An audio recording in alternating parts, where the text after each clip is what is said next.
what struck me was there seems to be this new, and maybe this isn't new. Maybe I'm just late to the party or something, but it feels like if you hit a certain tax bracket and you're a very, very good basketball player, you drink wine that has this much in the glass, where it's just you're taking little, like those sips to it. I've told you this, Vic. When I drink wine, I drink in a wine glass, but I have a glass. Like, the amount of wine they have in the glass is how much I don't have in the glass when I'm done with my pour. But that's improper. You're not supposed to fill it up to the brim. Yeah, but what do I care? I'm just bunch telling of you posers. what's proper. A bunch of no, Vic. No, Vic. Bunch of friggin' posers. If you're gonna drink wine. Don't sit there and go for every molecule one at a time. But it's not proper. It's so stupid.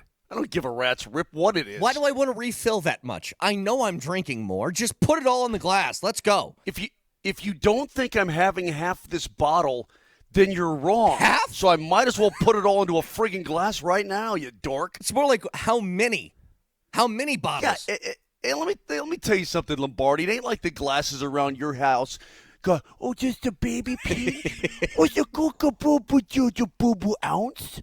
No, man. Easy fills that up and then backs it with a Coors Light. That's the way people do it. So don't give me all this proper So that's number crap. one. Number two, though. Stupid. This You is ever see your dinghy? Jesus.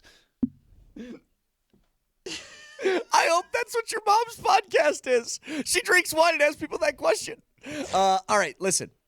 Oh, my fire. So beyond the wine drinking, okay, sure, whatever. Here's the other thing.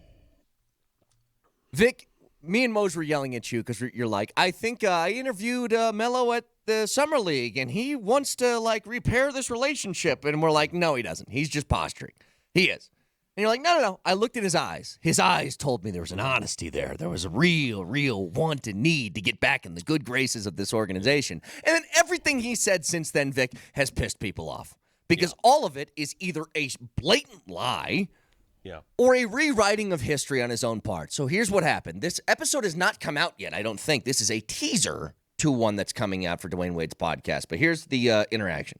The big three in Miami, Amari goes to New York. He was the first move to go to New York that summer. Big move for New York. They're balling. Amari's hooping. And then All-Star Weekend, the trade happens and Melo goes to New York. Talk to me about it. What are you thinking? Did you want to go there? New York never was the place, though. Like, oh, okay. It was people think that, like, I went in there and was like, get me out of here to Denver. Like, that never was the case. That's it. That's the teaser to the episode. And I have two questions surrounding that small answer right there that we don't have the full context, but one, why does he feel the need to try and rewrite this part of his history? Because wouldn't this make sense, guys? Like, Nuggets fans aren't going to like his answers no matter what. But couldn't this be understandable? Hey, I was in Denver. We were close to a championship. I enjoyed my time there. But Madison Square Garden's the mecca of basketball. And if I were to win a championship with the Knicks, I'm going to be revered as a god in the basketball historical landscape. Wouldn't everybody kind of be like, yeah, I get it. I get it. Well, Not that I like it. I get it. New York never was the place, though. But what is he talking about with that? He could have done it differently. There are two things. Number one, let me start this whole thing by saying, I'm a very gullible man. I am a naive man. I believe too much in the human spirit. I believe people. I believe them for their word. I believe that they're good people deep down. And I'm not saying he's a bad person. I just said I believed him when he said he wanted to make amends and he wanted to make peace in Denver. I believed it, and I tried to push for it. I vouched for him. I vouched for that man. I publicly vouched for him. And all he's done since, he used you like a piece of toilet paper. He used you like a bird cage liner. 100%. He took me, used me, and threw me right out. And I feel terrible. I feel terrible that I fell for it. I feel terrible for myself. Again, I'm conditioned to believe people for their word. I don't know what the hell he's doing. I don't know if he's getting advice from the wrong people. First of all, when I hear guys like Dwayne Wade talk about, Amari went to New York and all these super teams, everybody blames LeBron for super teams and collecting all the. Dwayne Wade was among that group too. He was a big deal with that super team in Miami. So they got the little group, the little super team group that always assembles, and that's that group, the little outfit. And Carmelo wanted his own super team. That's what he wanted to do. He saw what LeBron did. He saw what D. Wade was doing. He wanted his own little super team. He wanted to collude. And here's my thing. And he wanted just to do quickly, who could blame him? He just watched his that's the way buddies the league go was out going. and put it together to win a championship. Why wouldn't you want a That's part of the way that? it was going. And he desperately wanted to play in his hometown. So to say he never went and said, I want to go to New York, he may not have said it. He may not have spit that out of his mouth. If anybody remembers the details of that trade scenario, it was a deal that was almost done with New Jersey at the time. Before they became the Brooklyn Nets, they were the New Jersey Nets. And the guy behind that deal was its former owner, Prokhorov. Do you remember the Russian billionaire who owned the Nets? Prokhorov had a deal on the table for Carmelo, and it broke down at the last minute, final hour. It broke down. And then the Knicks swooped in and made the deal happen. So either way, he was going to go play in the New York City area, whether it be New Jersey or New York, because that's where he's from. I would have far more respect if Carmelo just said what you advised. Hey, man, that's where I'm from. I want to play in front of my hometown. I want to play in front of my people. I want to go home and do this at home. I no disrespect to Denver. I love my time here. We see this differently. Clearly, there might be some rebuilding going on here. I love and valued everything we did together. But please, let me go home and do my thing at home. That's the way New to York approach never things. was the place, though. That's a lie. And George Karl already came out on Twitter, on X, and established that's a lie. He said, nope, he wanted to be traded to New York. And then all things unfolded from there. So that's not what happened. I don't know why he's trying to rewrite history now. I don't know why he's doing this, because it makes me feel sad and it makes me feel used. So here's what we're going to do now. Marty, you're first of all going to have your finger hover over the dump button. And then I'm going to throw it over to Mosier, who I don't see it. Oh, is he back now? He's trying to get reconnected? Okay, so we'll give it a second. But I know Mosier wants to yell and scream about this. So, all right, looks like he's good. Before we get to Mosier, let me say one more thing. I don't want to yell or scream. I don't want to. I may have Before we to, get but back I to don't So want you're going to lie to us too? Yeah, let me say one more thing regarding Melo and the Nuggets. It was my intent, and it's been my intent for the last 2 years, to calm the tension. I wanted Melo. Well, Why? Let me explain myself. I don't care what you want. Why are you doing this? Oh, no, he's gone. It's great. See, people are getting so fired up now. Here's the thing, though, Moj. Again, I'll take this back to what I started with. I think this is very simple. Like, if all Melo did was come out and say, I wanted to go there. And look, people are saying he's from Baltimore, not New York. Okay, whatever.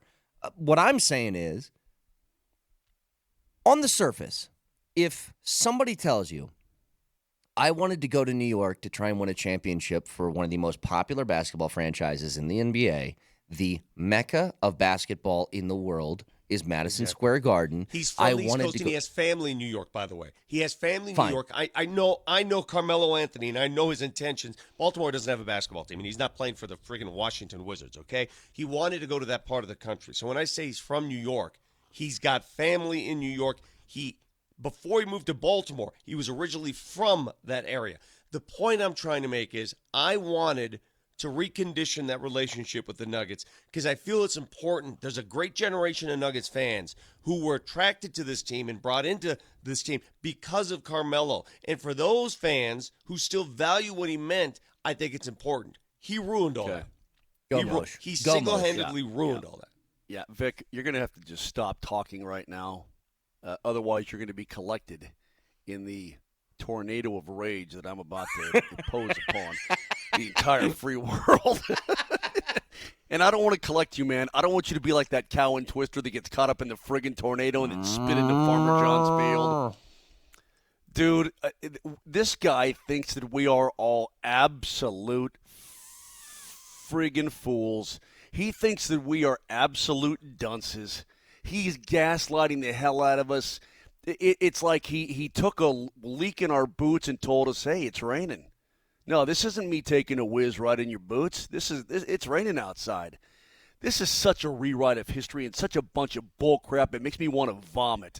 The fact that we have to spend time on this program today to address this crap, we might as well get it all out now because I was gullible. Vic, you were reeling me in. You realize that, right? Mm-hmm. Here I am.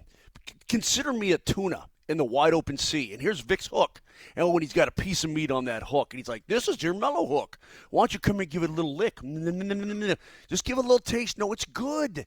This mellow hook is good. This hook wants to make amends." I talk to the hook. I talk to this piece of meat, and what they want from you is they want to be friends again. I said, "Well, last time you caught me, I had to wiggle my way off that hook." "No, not this time, dude." And then, Charlie Mother Truck and Tuna right back up to the boat. You almost had me, Vic, and I was buying in. And you know why?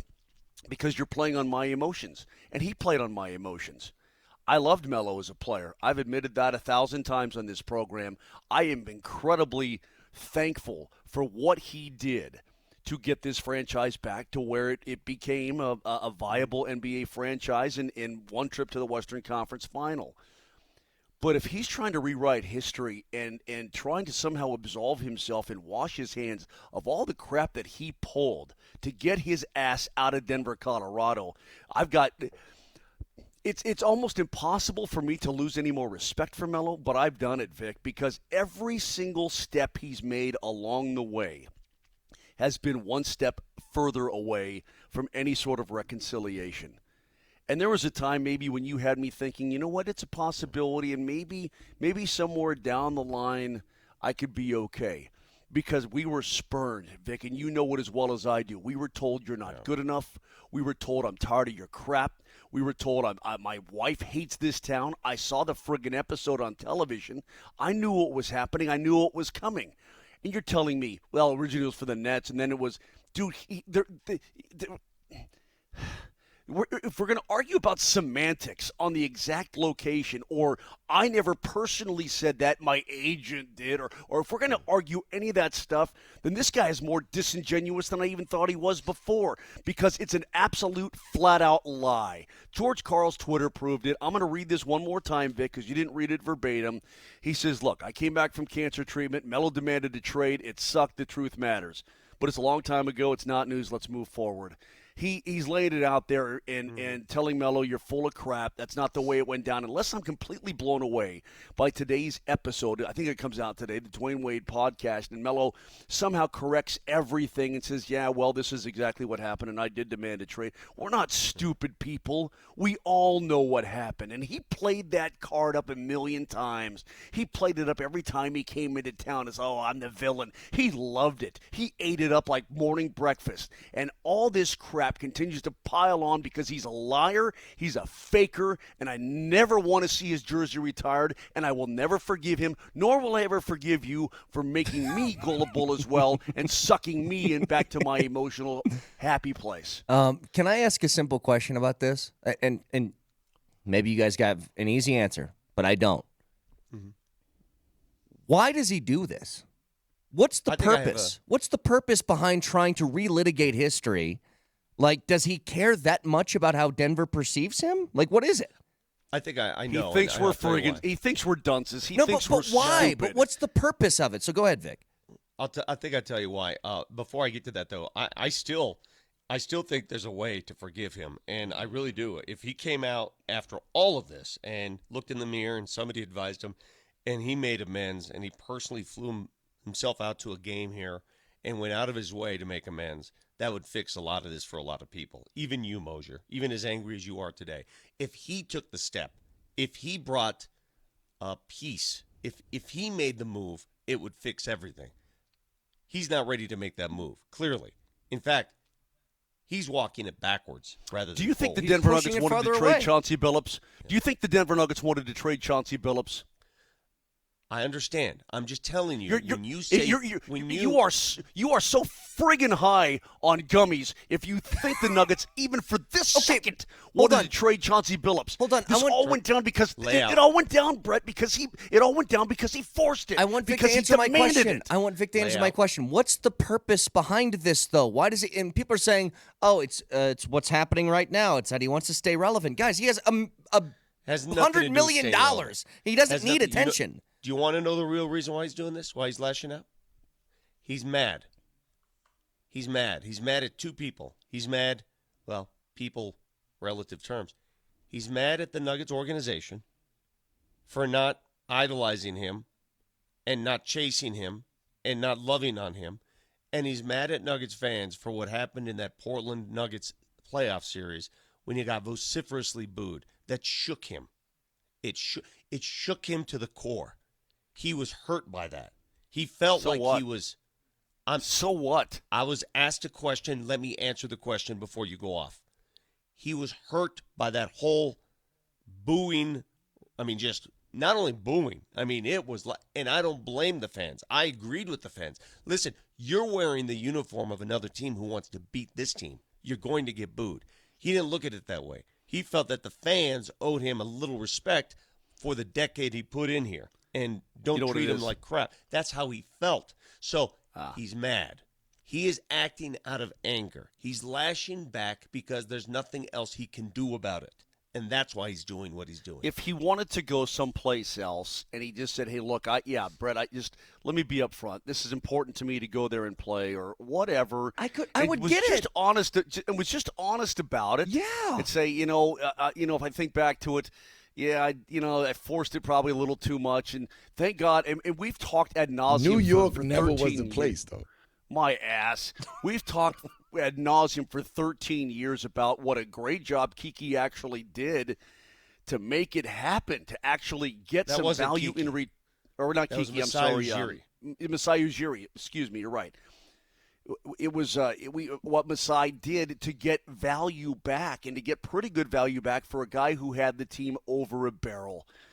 And look, I don't care if he's butthurt, Vic. It's like this. The Nuggets fans and the Nuggets are the ultimate jilted lovers, okay? Jilted lovers. You're not good enough for me anymore, blah, blah, blah. And then the one who did the jilting comes back to town and says, oh, what, you're not buying me dinner? You're an a-hole. I cannot believe the audacity of this guy. Well, I cannot hang on. fathom. We got to get to a break. We can jump back to this a little bit later in the show. We got Jared Bednar coming up in 20 minutes. Stick around.